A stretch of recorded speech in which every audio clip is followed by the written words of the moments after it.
Royal Lodge, nestled within Windsor Great Park, presents a striking architectural dichotomy.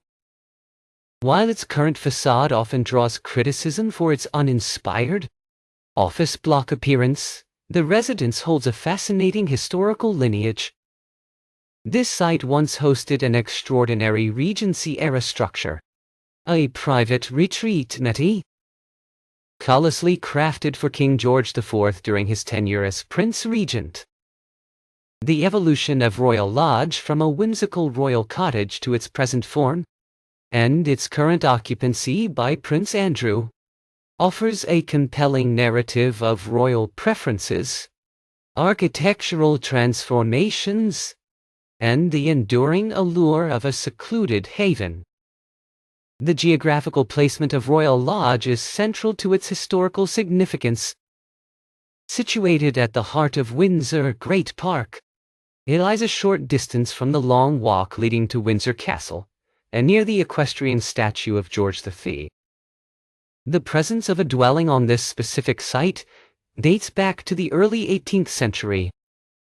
A map from Arrow, dating back to 1710, a comprehensive plan by royal gardener Henry Wise unveiled Royal Lodge as an integral component of an elaborate estate, encompassing the park dairy and ensconced within arboreal groves situated north of Cumberland Lodge, which itself functioned as the park ranger's abode, with the Royal Lodge edifice progressively transforming into the deputy ranger's quarters by the mid-18th century. Echoing earlier architectural transformations, Nice, a 1770 depiction by Paul Sandby, captures the edifice during its tenure as the Deputy Ranger's Lodge, a position held by his brother, Thomas Sandby, from 1765 to 1798, a period during which the structure was interchangeably known as the Dairy, the Dewey Ranger's Lodge, or Lower Lodge, with a subsequent Sandby piece providing a different perspective.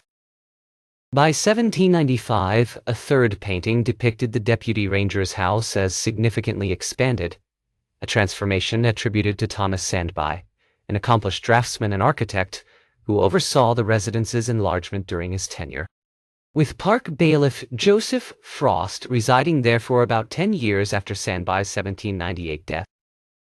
A pivotal transformation occurred in 1812 when George, the Prince Regent, commissioned John Nash to construct a new private retreat on the site of the Deputy Ranger's Lodge. The original house was completely demolished, and Nash's new residence was ready for the prince by 1815. This new dwelling, characteristic of George IV's unconventional building projects, was a cottage orn. It embraced a vernacular architectural style, featuring bay windows, deep eaves, and a distinctive thatched roof. By 1820, this charming new house became officially known as the King's Cottage. Echoing the monarch's penchant for grandeur, the King's Cottage underwent successive expansions, with an 1824 print capturing the south facade's evolution, notably the 1815 central thatched block and Nash's 1822 addition of a second wing. Expanding westward from the 1815 block's entertainment areas, Nash appended a lengthy conservatory to the cottage, terminating in the octagonal tent room, while a new eastern wing, linked by a modest corridor to the existing edifice, provided private quarters for the monarch and his paramour. The tent room's design likely mirrored the octangular tent room depicted in George Smith's 1826 Cabinet Maker's and Upholsterer's Guide. Given Smith's role as upholsterer and cabinet maker to the king, this illustration might indeed represent the King's Cottage tent room. The room was characterized by fabric-draped ceilings, an ornate pelmet with tassels, and ottoman and day beds positioned by the windows for lounging. Smith himself noted the suitability of such octagonal rooms for boudoirs or morning rooms. Facing south and west, the tent room at the King's Cottage would have offered a delightful morning retreat for the king. An 1824 engraving of the cottage's eastern facade highlights George's private chambers, while a timber Gothic veranda, echoing 18th century garden follies and an earlier romantic landscape aesthetic, adorned the south and east, draped in climbing roses, a Regency-era botanical trend. Simultaneously, another engraving from that year depicts the dwelling's northern elevation. Served as the main entrance, carriage circle, and service areas. Shortly after these engravings were made in 1824, Sir Geoffrey Wyatville replaced Nash as architect. Wyatville remodeled the exterior, notably replacing the thatched roof with slate. This alteration is visible in depictions of the cottage from the southeast after his work was completed. With Windsor Castle undergoing renovations, the King's Cottage became George IV's primary residence in his later years, and it was at this time that it began to be referred to as Royal Lodge. Despite its somewhat modest size for a monarch, George IV evidently harbored plans for further expansion. In 1828, Wyatville was once again engaged to construct a new, large single-story dining room, and switched and posity, one at right angles to the south and east sides of the house. The western block extending north from the tent room and conservatory was also renovated. Had George IV lived longer, the house would undoubtedly have continued its growth. The king found pleasure in a normal, private existence at his Windsor cottage, though this aspect of his life, like many others, became the subject of satire. In an 1824 political cartoon by William Heath, Brobdingnag Cottage rusticating satirizes the king, portrayed with a royal-crested, gold-plated spade in hand, gardening before the cottage's south facade, as his mistress the Marchioness of Conyngham, wields a water hose, and her husband, the Marquis of Conyngham, operates a wheelbarrow in the background. The 1821 appointment of Conyngham as Lord Steward, which enabled his wife's cohabitation with the monarch, facilitated the king's secluded life with Lady Conyngham at the Royal Lodge, a private retreat he whimsically dubbed Brobdingnag, evoking Swift's fantastical land. A mere year after ascending the throne in 1832, King William IV, demonstrating a notable detachment from Royal Lodge, ordered its substantial deconstruction, preserving only Wyatville's dining room, the tent room, the conservatory, and an office suite behind the dining area, with these salvaged elements subsequently incorporated into Adelaide Cottage's construction. By 1840, the remaining sections of Royal Lodge were converted into a grace and favor residence for court officials, serving this purpose intermittently until 1931. In 1905, Wyatville's dining room received a second story, adding bedrooms. An Ordnance Survey map from 1899 visually delineates the surviving elements of George IV's house during the Victorian era, highlighting the former footprint of his remarkable cottage.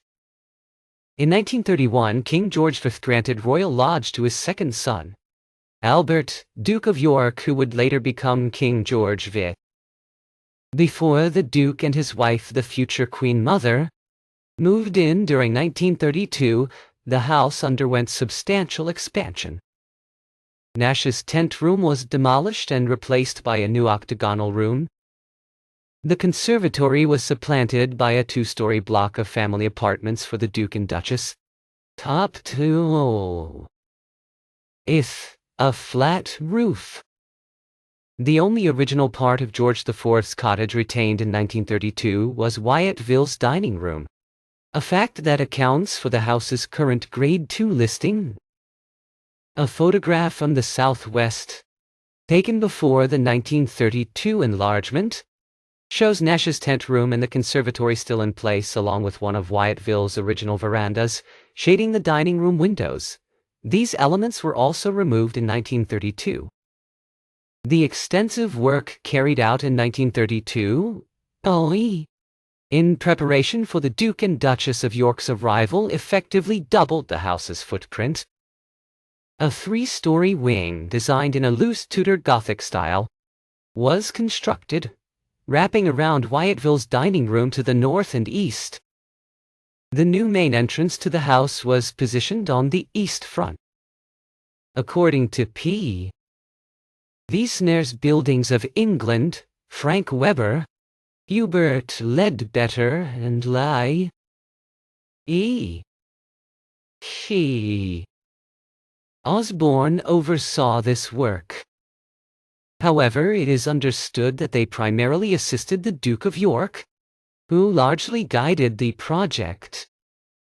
This endeavor undeniably created a modern and comfortable residence for the Duke and Duchess of York and their daughters, Princesses Elizabeth and Margaret Rose. Upon the Duke of York's accession as King George VI in 1936, the King and Queen continued to utilize Royal Lodge as a private retreat. Following her husband's death, the Queen Mother remained in residence during her widowhood. The house's exterior was often perceived as severe and cheerless, prompting the Queen Mother to have the cement render painted pink to enhance its appearance. In 1932, Wyatville's dining room became the principal drawing room of the newly expanded house. This room remains one of the few interior spaces at Royal Lodge for which images are available, largely preserving its original character from George IV's era.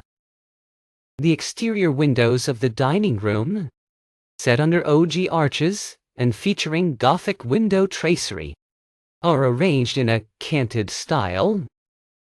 This tracery offered a hint of the interior's design.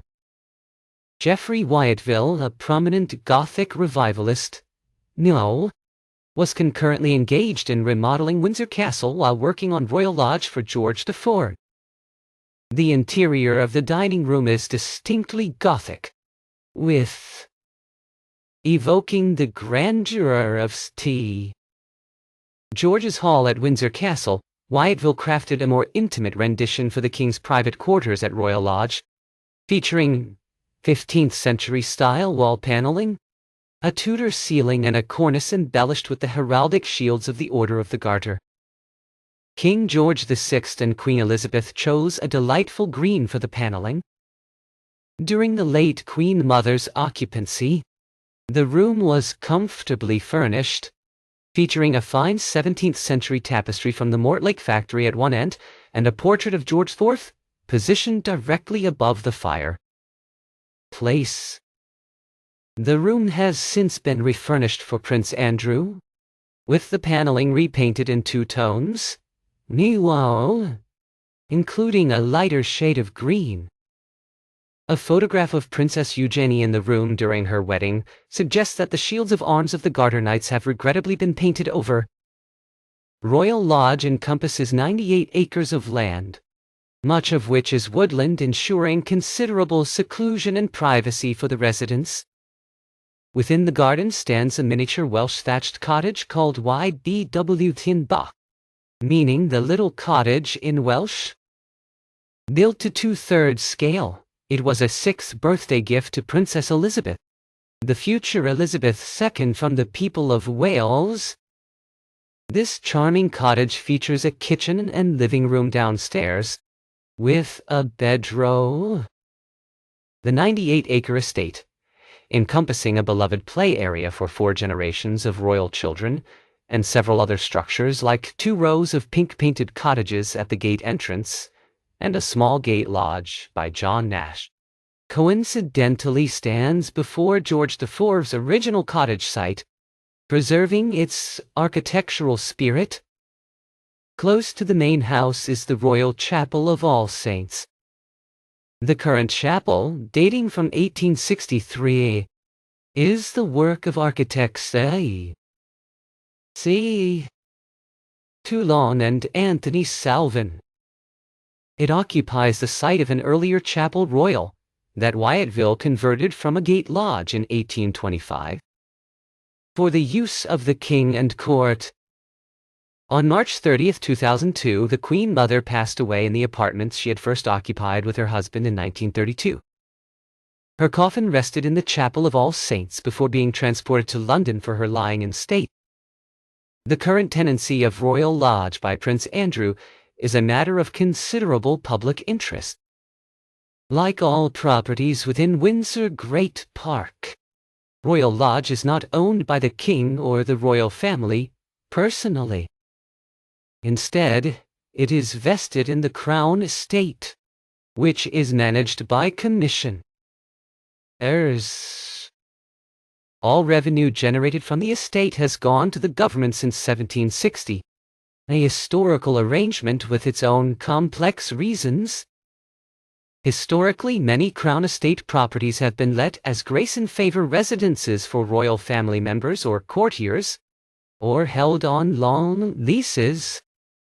In 2003, a year after the death of his grandmother, Prince Andrew approached the Crown Estate to inquire about residing at Royal Lodge.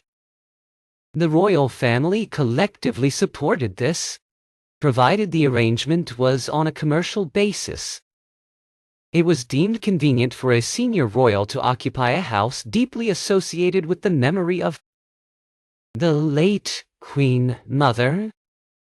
Prince Andrew subsequently entered into a 75-year lease on the property. The terms of this lease allow for the property to devolve upon his death to his former wife, Sarah, and then to their daughters, Princesses Beatrice and Eugenie. This lease did not grant Prince Andrew any special favors or concessions. By 2003, after 70 years of minimal maintenance, Royal Lodge was in a state of significant disrepair. Parts of the structure were failing, and the roof, much of which is flat, required extensive work. An independent survey commissioned by the Crown Estate estimated that at least $5 million was needed for refurbishment. The outcome was an almost complete rebuilding of the house. A photograph from 2003 illustrates the extensive work required before Prince Andrew could move in. The octagonal room, built in 1932 to replace Nash's tent room, needed the house was also heavily afflicted by damp. In a move echoing historical precedents of royal estate management, the Crown Estate Commissioners stipulated that renovation expenses would directly influence Prince Andrew's leasehold payment, culminating in a $1 million lease premium and a $2.5 million option to extinguish annual rent. Nil Sol, a financial arrangement reminiscent of past royal property negotiations. Lion. Ultimately, the prince committed to spending $7.5 million upfront on the renovations, thus negating the need for the $2.5 million rent payment. Because it is a repairing lease with attached covenants, Prince Andrew is obligated to maintain Royal Lodge, its grounds and ancillary buildings at his own expense for the duration of his lease. These arrangements are considered standard commercial practice. The sums Prince Andrew paid were calculated to generate a 5% return for the Crown Estate. Conscious of ensuring propriety, the Crown Estate submitted the lease to its internal investment appraisal committee and appointed an independent agent for scrutiny. Both concluded that it was an appropriate course of action. The National Audit Office also affirmed that the lease represented value for money for the taxpayer and was a prudent way of managing a major asset. Thus, all procedures were conducted transparently and legitimately. The question of whether Prince Andrew can be compelled to vacate Royal Lodge is complex. Similar to his titles and legal standing, the property cannot simply be taken from him. The king, like all sovereigns since George III, holds no power over the management of the Crown Estate. as it is not his personal property. While the commissioners of the Crown Estate could theoretically evict Prince Andrew, this would only be possible under specific circumstances, such as if he were found to be breaching the terms of the robust 2003 lease. Treating him differently from any other leaseholder would be unlawful. For instance, a breach of the repair covenants in the lease could lead to eviction.